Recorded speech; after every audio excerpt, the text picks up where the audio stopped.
আমি বারুইপুরের ধর্ষিতা। কামদুনিয়ার আর্যিকরের মতো আমিও হলেম ধর্ষিতা। আমি বারুইপুরের তোমাদেরই ঘরের ছোট্ট একটি মেয়ে। ছিল আমার অনেক অনেক স্বপ্ন, বড় হব, মানুষের মতো মানুষ হব। বাবা মাও স্বপ্ন দেখত আমার মুখের দিকে তাকিয়ে, কিন্তু কতগুলো নরপিশাচের দল কেড়ে নিল আমার শৈশব। পাশবিক অত্যাচার করে গলা টিপে দিল আমায় মেরে।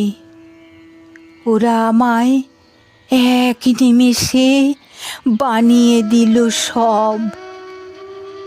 জনগণ যেন কখনো এদের ক্ষমা করে না। আইনের দরবারে ওদের চাই ফাঁসি। সত্যিকারের বিচার হলে তবেই হবে আমার মুক্তি। জনগণের কাছে এটাই আমার প্রার্থনা।